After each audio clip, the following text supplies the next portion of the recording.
Well, folks, here I am back from a harrowing day around the farm here.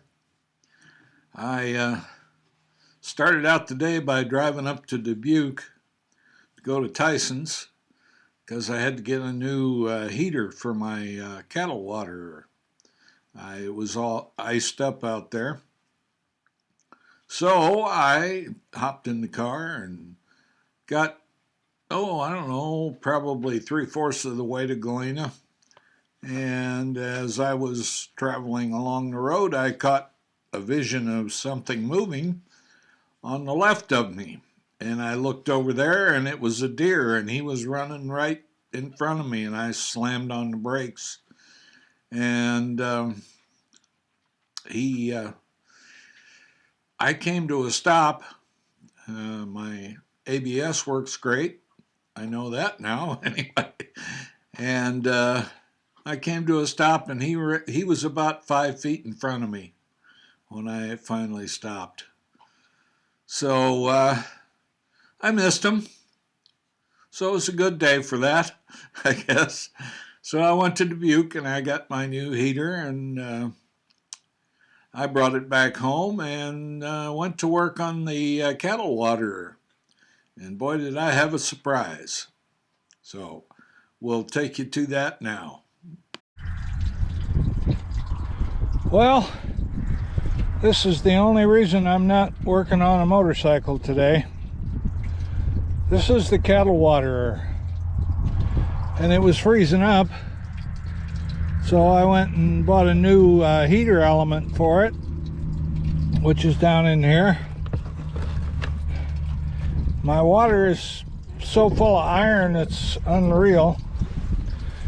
This whole area down here was just full of stuff like this. The junction box for the heater was just covered in it. It was just one big lump. You couldn't even tell what it was. So I took the valve out. That's that. After I took the float ball off of it, turned the electricity off, and I found that the hole, let me get my light here,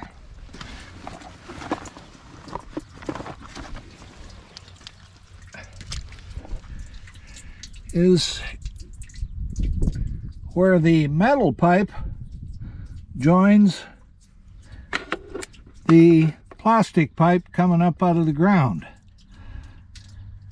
Now, I don't know if it's rusted through there or what, but it certainly is leaking. So what I got to do is take this clamp off, get this piece of metal out, go get a new clamp and maybe a new piece of metal. I think there's a hole right in it, in the side of it. I'm not sure, but I need to get it out first so I can figure out where the hole is. So I won't be doing any motorcycle work today. All right, so all I did was I tightened up this clip. I don't know if you can see that. Let me get the light again.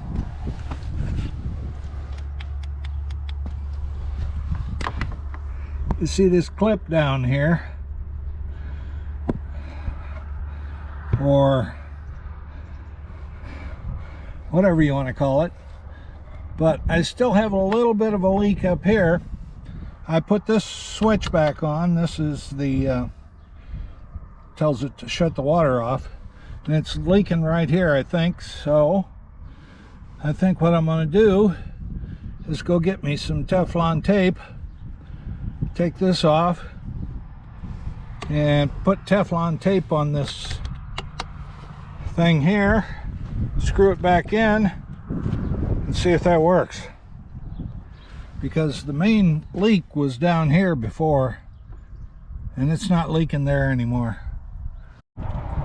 Well, I got everything back together, and I got the leak fixed, and it's filling up with water just like it should. and my back is killing me, and I got to put all the tools away yet. So I think that's what I'll do, and then I'm going to go sit down and watch a movie or something. I think hopefully that'll go away, all that water over there. I need to dump a load of gravel in there, I think. Oh well, it's always something on an old farm.